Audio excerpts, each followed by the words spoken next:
MJ, I love you. And it's weird saying that in front of our friends and family on such a special day as this. Not because I'm embarrassed or ashamed, but because it is probably one of the only times all of our loved ones will be gathered in the same place.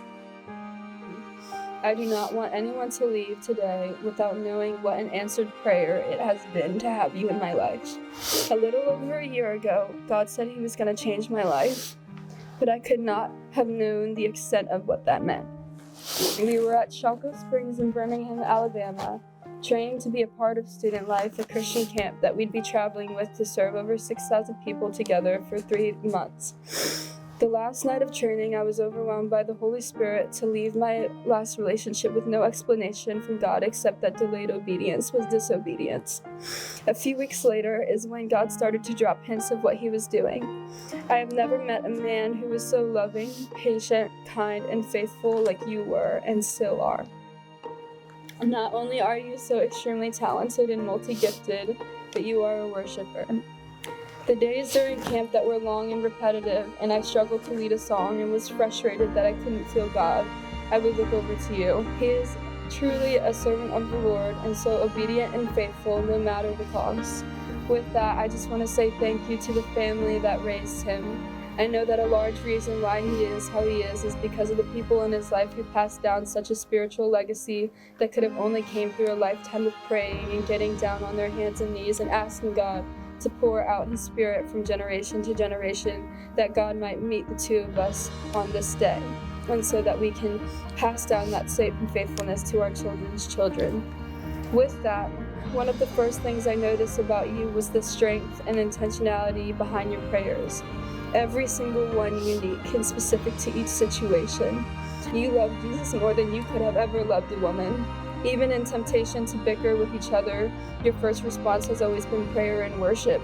You truly seek to please the Father before all. I get emotional thinking about how blessed I am to have someone like you, so young, and be so sure that you are the husband for me. I promise to love you every day for the rest of our lives. I promise to put God first in every decision and conversation. I promise to trust your leadership and to walk through life with you in consideration of us and our family and future children. I promise to stick to each vow we share today, as well as the private vows we did before God back in September. I was your wife then and I am now, but in front of our friends and family, I want to reiterate the joy it is to be united with you in a holy covenant before the Lord. MJ, I am so excited to lead worship beside you in the privacy of our home, as well as congregations, and being servants of the Lord from now and in heaven.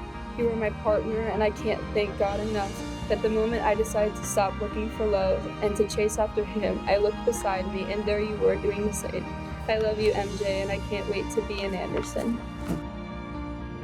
And from the first day that we met, I've admired every little thing that makes you who you are.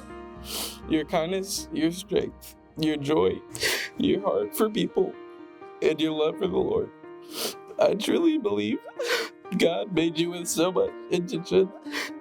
And even at just 19, it is already clear that He is doing something amazing in your life and now in both of our lives. Before we even met in person, I got to know your heart through your music.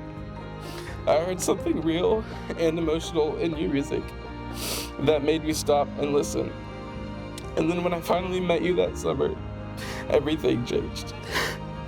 I won't lie, I was very intimidated by you. Like the whole room would shift when you walked in because you carry yourself with the quiet confidence that drew me in and those around us. But that didn't matter because we weren't there to impress each other. We were there to serve the Lord. That summer, I had the honor of worshiping beside you, watching you pour into students, lead with grace, and live out your faith in a way that was real and steady. But even then, before either of us knew what was coming, I knew you were someone incredibly special. Incredibly special. Thank God for how He brought us together.